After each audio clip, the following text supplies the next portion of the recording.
When you think about Portugal as such a small country, you can drive from east to west or from west to east in 2 hours or less, north to south in 6 or 7 hours. You think about the diversity that you find within a 3 hour drive. It's Amazing, insane. yeah. So even though you left the country, you almost didn't really leave the country. And I think today Portugal has probably, some of the best hotels, anywhere. On this week's episode, I'm joined by Joao Correia. Joao is born in Portugal, but moved to the US as a young boy, just the age of 11. Joao is also a former Portuguese cyclist who represented Portugal on the international stage. And Joao is a business owner where he represents and manages some of the world's and Portugal's best cyclists. We discuss, amongst other things, Joao's memories of moving from Portugal to the US as a young boy, how that connection and link to Portugal continued throughout his adolescence and as a young adult, rediscovering and re-falling in love with Portugal as a 19-year-old, and why he loves coming back to Portugal. We also discuss food, cycling in Portugal, wine, and what yearning for Portugal really means for Joao. For those of you listening, head over to our YouTube channel to watch some of this episode. And for those of you watching, click down below and subscribe. And for the full podcast episode, go to Google, Stitcher, Spotify, Apple, or wherever you get your podcasts. And now over to my conversation with Joao. Welcome back, or welcome to another episode of Portugal, The Simple Life. And it's a real honor to be joined by Joao Correia.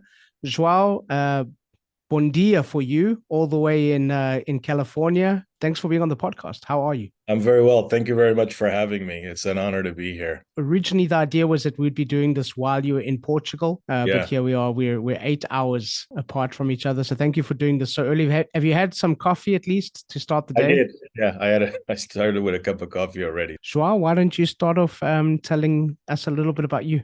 Sure. My name is Joao Correia. That's how you say it.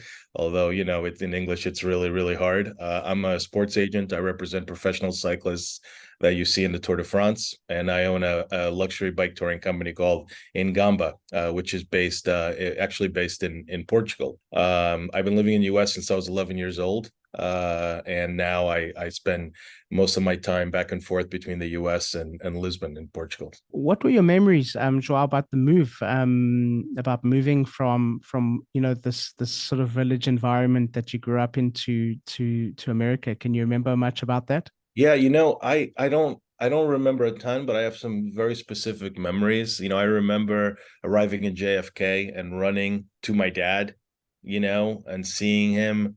I remember it was the first time I saw, a moving walkway, and I thought that was really strange. And I remember running on it. I remember making the drive from JFK to Terrytown, where we're living, and the buildings, the cars, the brick buildings, which we didn't really have in Portugal. So it looked like, at the time there was a TV show we watched called Hill Street Blues. What I knew about America, at least as an 11-year-old boy, was two things: Dallas and Hill Street Blues. That was it. So I remember like the big cars of the 80s, and the big highways, which was not usual in Portugal. And then just these big buildings, these tall buildings, these brick buildings. What were some of the things when you thought about Portugal, even as a teenager and then as a young adult, where you were like, these are the things that bring me that saudade. These are the things that I miss, that you had in your mind, those memories and the things that you kind of longed for in Portugal? I remember distinctively about 5 years ago, I would start getting messages from people saying, "Hey, can you tell me about Portugal?"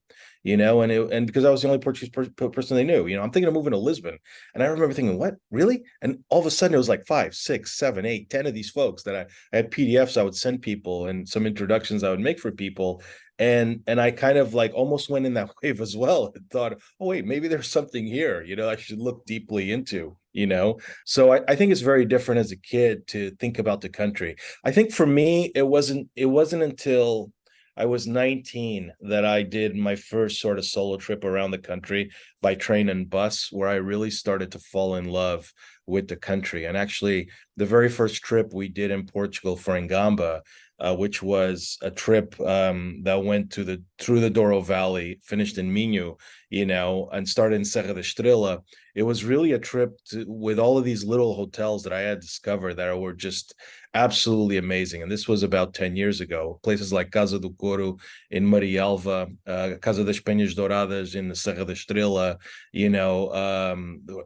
these amazing little properties that have popped up in Portugal. And I think today Portugal has probably, some of the best hotels, anywhere. São Lourenço do Barrocal in Alentejo is probably my favorite hotel anywhere in the world. Were there anything that you remember from what your parents told you that resonated with you about Portugal?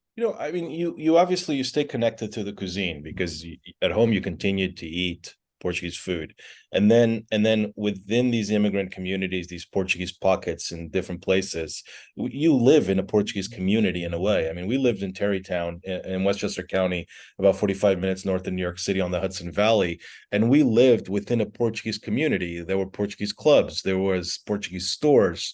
Most of the people didn't really speak English. Even though they Mm. spent so much time in the United States. They worked construction jobs, they cleaned houses, they worked in gardening. Those were the traditional sort of Portuguese immigrant jobs, and they're working with other Portuguese people. So even though you left the country, you almost didn't really leave the country. For a lot of these folks, my parents included, it was all about economic opportunity for them, give their children a different way of life, but the idea was always they will always go back.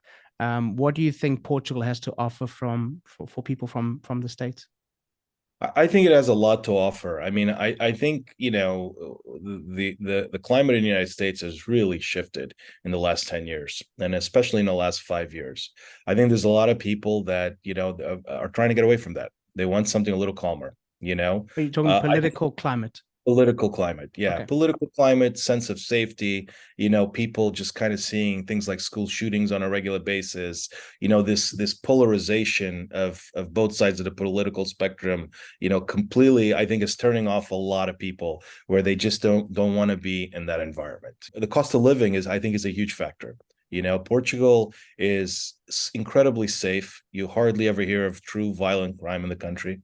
The weather is absolutely amazing. The cost of living for most foreigners coming in is incredibly low. And it has infrastructure that is relevant, where people are still feeling like they're living in a modern society. I think it's a combination of that, safe, friendly place, lots of sunshine, absolutely beautiful in terms of history and what your eyes see, what your senses feel. The concept of the connected ATM machine to different banks was actually born in Portugal. Yeah. So it's, yeah, it is. You can pay everything through your ATM through a small code that somebody gives you. You can pay something. So yeah, it's funny how in some of those things it's incredibly advanced. Yeah. You can even get a fishing license at a ATM if you want to go That I didn't. fishing for the day. Have you Yeah, done it? that I didn't know. No, I didn't know that. Yeah.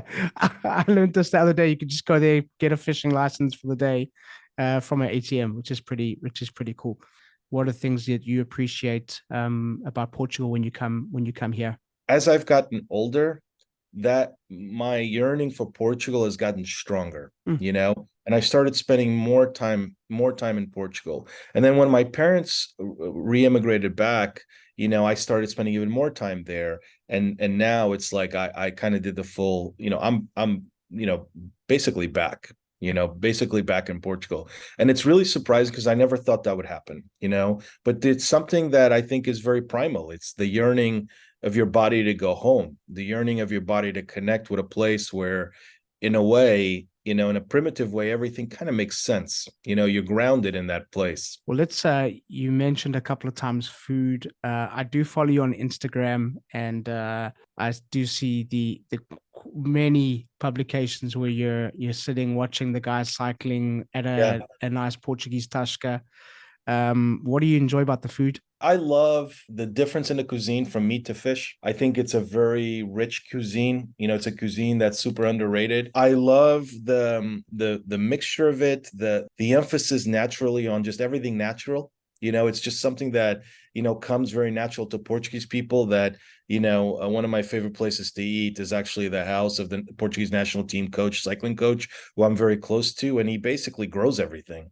And when you're cooking with natural ingredients that were grown locally, food is just going to taste different. But Portugal, for when you think about Portugal as such a small country, you can drive from east to west or from west to east in 2 hours or less, north to south in 6 or 7 hours. You think about the diversity that you find within a 3 hour drive. It's Amazing. insane. Yeah. Mountains, sea, Yeah. deserts, I mean, from Minho to the Douro to Algarve to the coastline, it's all sorts, Alentejo, you're within 2, 3 hours. So, generally for cycling, it's a wonderful, wonderful country to Yeah. ride a bike in. Joao, what's one thing that you would like people to remember and take away from our conversation? Just one thing. You're really putting me on the spot. That I think it's what people already know, that it's a wonderful country to spend time in, and the people are really, they're really amazing people and very welcoming people. I think that's, but I think most people already know that. Anybody who spent time in Portugal, whether it's tourism or whether it's living there, generally they're pretty happy with the experience they had. Yeah. Joao, before you go, one question that we ask all of our guests: Portugal, the simple life. Why? The people are simple. The people don't need for much. And there is, today, especially in today's fast-paced life, I think there's a real truth to that. I think everybody's coming back to that things don't need to be as complicated as they are. It's in the DNA of the people that you go forward a little bit every day. It doesn't have to be in a hurry. Things get done. And there is a real premium paid to life, especially family life, to food and wine, to sitting around a table with people you care about, whether it's your family or friends. Socializing is a big part of our DNA, and I think there's a very beautiful, simple way in that you Yeah. don't need much to have a wonderful quality of life. Yeah. Well said. Thank you so much. I've loved this conversation, Joao. Thank you for being on the podcast. That's a wrap. So thank you once again to our guests, and thank you to all of you for listening. Please subscribe, share with your friends, give us a thumbs up, and please leave a comment or a review. We always love to hear from you. Don't forget, Portugal The Simple Life also has a magazine, so download it. It's for free. We'll be back next week with a brand new episode, and as we say in Portugal, sejas bem-vindo. Welcome to The Simple Life.